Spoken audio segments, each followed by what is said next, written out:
dirt roads to rock crawling, two-buck chuck to screaming eagle, moonshine to 50-year-old single malt. We talk about it all here on Wheelin' Wine and Whiskey with your hosts, Jason and Chris.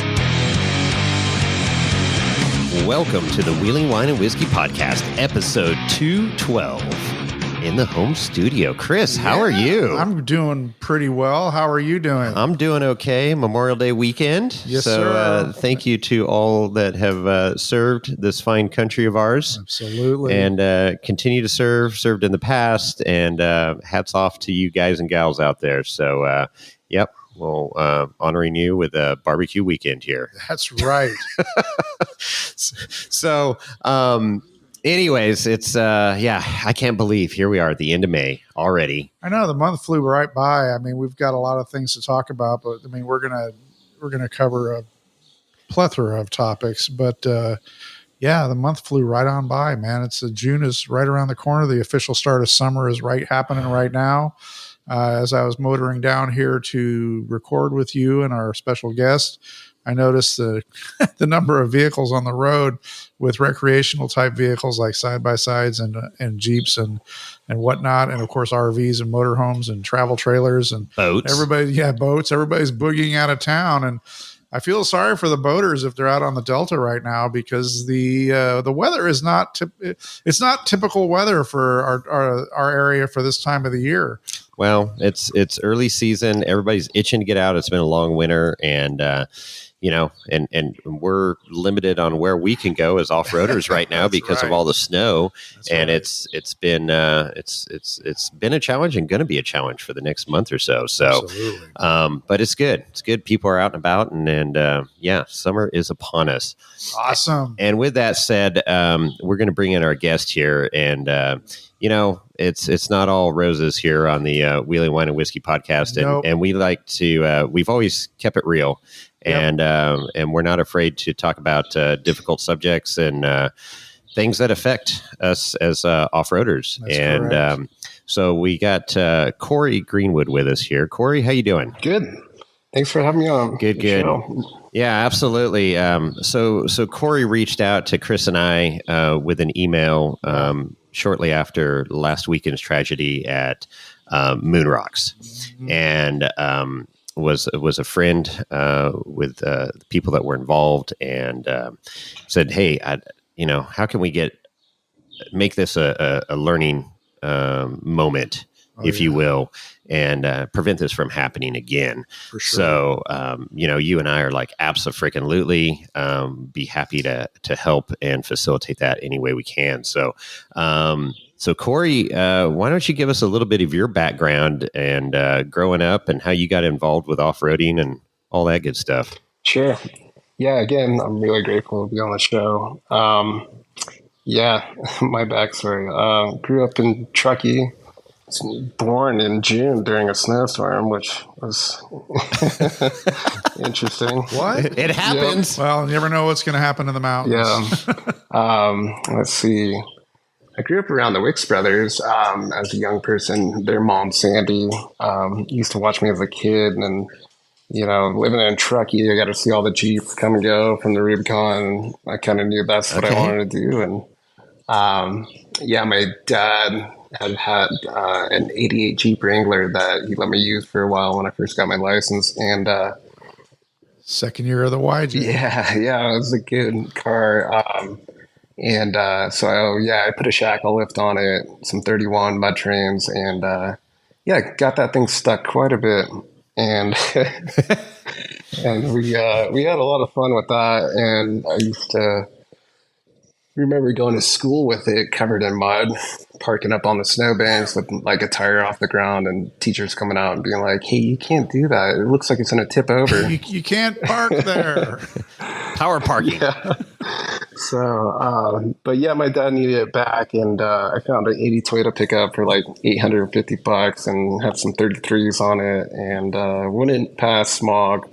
And I spent all my money trying to get it past smog, but it didn't. So, I ended up making it a wheeler and had a lot of fun with it. Started my original wheeling with some friends, and then turned to more friends, and I started wheeling with Trent and Wade and Farraco and Fernando and Roman and all the Tahoe City guys. And we had a blast for years. It was a lot of fun. We did a lot of fun stuff. And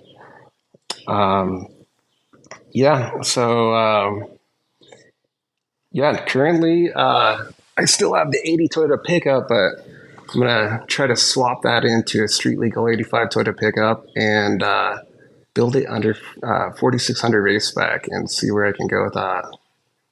Oh, cool. Oh, that'll be awesome. Yeah. And do the hammers? I've been to the hammers. I'd love to do it, but getting there is a mission from Tahoe. Yeah, for sure. Well, the Wicks make it happen. Especially if they can make it happen during the winter that we just had. I know. Anything's possible, man. Oh, totally. So, yeah. Well, that's cool. Yeah. So got the bug early on and into, I mean, you're in the mecca of off-road right there. I mean, some of the greatest trails in California right at your doorstep, essentially, Fordyce and Rubicon. It'd be an afternoon trip. Yeah. I mean, that's cool. Yeah, it definitely allows you to do it a bunch of times in the summer, and it's great. I love those trails, and sorry. Yeah. No, it's great. Knowing the Wicks, that's pretty cool. It comes full circle. Small community, our off-road community, isn't it? For sure. All those guys, Waze and them, man. That we got to get him on the podcast. Well, I mean, think about all the off-roaders that are in either the foothills of the Sierra coming up from Sacramento or in Truckee, and then you go over the hill, and the number that are in Reno and Gardnerville, and I mean, it's like you just said, it's a mecca. I mean, with from Cody Addington all the way, and of course the Gomez brothers all the way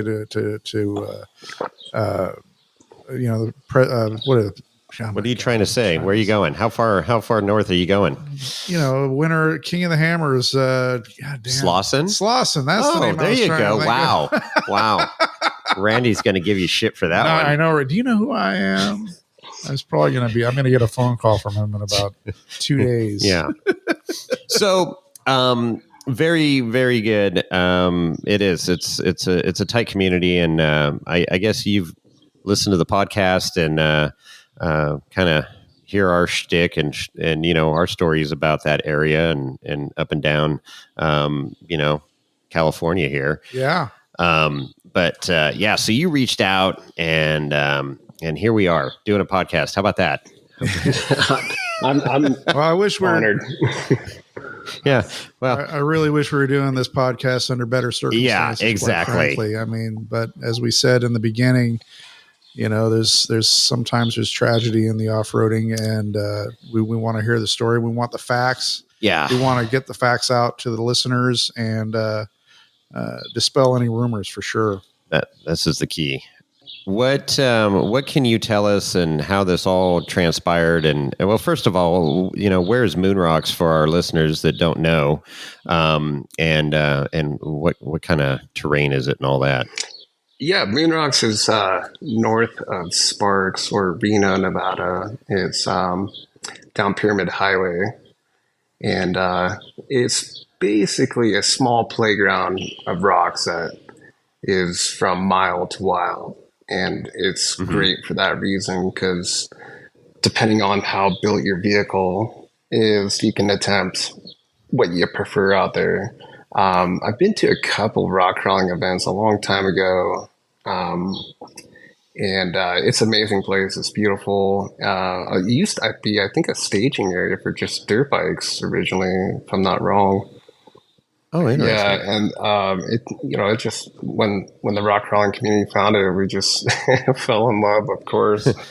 So it's like choose your own adventure. You can pick your own poison, right? Yeah. I mean, there's no like set trails per se. It's just these rock formations, and you can. All right, yep, I know my vehicle can climb that, or you want to challenge yourself with something else, or a crack, or. There's one obstacle called the butt crack out there, I think. Yep. That's the main show out there. So, So yeah, about what, 45 minutes outside of Reno or so, would you say? About that, less than that, maybe. Yeah. Okay. All right. That's BLM land? Yeah, Or- it's BOM land. Okay, perfect. So designated off-roading or designated camping and pretty much a free-for-all is, fun zone. Yeah. Yeah. Exactly. So yeah, let's get into what transpired last weekend. Yeah. So I'm Neil's brother-in-law, Neil Flanders. He was one of the victims of the accident out there. He was my brother-in-law, my coworker, my best friend. We grew up together, and he was in the passenger seat in the car. Okay. So, the vehicle there was, I think it was an 86 4Runner. I think it had a solid axle swap. It was on 42s, Toyota engine, Toyota drivetrain, full roll cage. And I think he had the same tires Jason has, the 42 stickies. And it was pretty well built. I think it was on 1 tons also. All right, cool. And so they were obviously at Moonrocks for the weekend, camping and having a good time, family adventure or friends and family adventure, and I guess they had some technical difficulties with the vehicle that they were working on it back at camp, and something. What do you know? What do you know about that? Yeah, they were out there trying to beat the crowd. Usually Memorial Day weekend, there's a lot of people out there, and so they kind of wanted to get out before the crowds get out there and just kind of have a nice camp trip. I'm not 100% sure. I just had heard that maybe there were some TK's issues experienced before, and that they weren't planning on rock crawling with the vehicle. The guys were working on it, and my friends were out just RC carring, and they came across Jim, the caretaker out there, and had a great conversation with him. They were talking about signing up for some of the trail cleanups and trying to get involved with that. And Jim was a real nice guy to them. And so they got back to camp, and they were looking to go for a little putt around, test run, just go up and down the little hills around there. And so, that's when they all hopped in the car. Okay. And this was in around 6:30 or so at night, Saturday night. So it was still light out. We've got light here till about 8, 7:45. Right. It starts getting dusk, I guess you could say. And there's no shade out there, so it's kind of this wide open desert. Yeah. All right, so they all hop in, buddies and whatnot. They jump into the rig to do a little test drive up some terrain, and what transpired from that point on? Yeah, so they took the Toyota up a semi-steep hill. And close to the top of the hill, the engine bogged out. They stopped the car. They were able to restart the engine and decided to reverse down. And in reversing down, they turned driver. And as they turned driver, as you shouldn't do, on a hill, it got real tipsy and sideways, and he tried to turn passenger, get it in that forward gear, and save the car. And that all happens in split seconds. And sometimes you have to make split second decisions, whether they're right or wrong. And when you do that, you just have to commit to that. It's just the way it goes off roading in any capacity, whether you're on a dirt bike or whatever. you see an obstacle, you make a decision, you stick with that, and whether it works out or not is how it goes. Right. Yeah. And we want to say this and reiterate this, that they were all wearing their seatbelts as well. Yeah, they were definitely all wearing their seatbelts from what I was told from one of the passengers who survived. He clearly remembers everybody getting buckled in. I know Jason was always real adamant about putting seatbelts on, real serious about it every time anybody got into his car. He was the kind of guy where if we were doing, say, a squeeze rock or a harder section on a trail, he would have everybody get out. He'd buckle in, get his full harness on, and try it by himself. That's just normally what we do in the sport. We get our guys out. Hey, can you spot me? I'm not going to be able to see anything.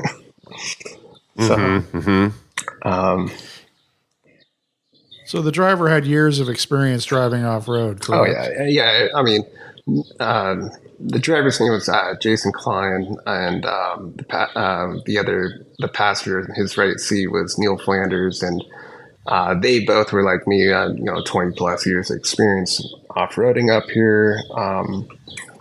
Some people could say after 20 years you could be an expert and stuff. So they were well-seasoned veterans of the sport. Sure. And so, unfortunately, he turned when he was reversing, and then turned driver. And, as the car started going over, he almost saved it. He almost got out of it. And then the car tumbled down the hill, and it must have rolled about 12 times. It was... Holy crap. It was violent, and the car picked up speed, and you know how that can go down a hill. It just happens real fast. And when they got to the bottom of the hill, when the passengers mentioned, he just slowly came to, and just realized what happened, and got out of the car, and noticed both the driver and passenger were hurt, and the two people in the back of the car, they just did everything they could to save these guys. But when they were at the bottom of the hill, there was just nothing they could do. Both of them died from the impact. Wow. And they were, so these two passengers in the rear are the ones that survived, and Jason was the driver, and your buddy Neil was the passenger in the front. Yeah. Wow. Yeah. What a. Yeah. Neil's my brother-in-law, coworker, best friend. He was just a great guy. Jason was a good friend of mine too. And it's just tragic when you're out there with your buddies, and the next thing you know, you're trying to save their life. And, they were trying to save their lives until they realized they had injuries of their own, and, wow. Yeah. So what's obviously we've had two fatalities. What's the extent of the injuries for the other two passengers that survived? Yeah, I think one had a broken arm, and the other one has some pretty good head injuries. His head hit the roll bar a few times going down the hill. He broke some ribs also, and and he was trying to give CPR. And realized his ribs were broken after doing CPR for about 30 minutes. And there was a dirt biker out there that saw it and was super kind and stopped and, helped call emergency services. And they were telling him how to do CPR. And when he realized this guy is just hurt, he should not be doing this. He stepped in and also helped try to provide CPR. But that's it adrenaline. was too late. That's adrenaline. Yeah, right there. it's total adrenaline.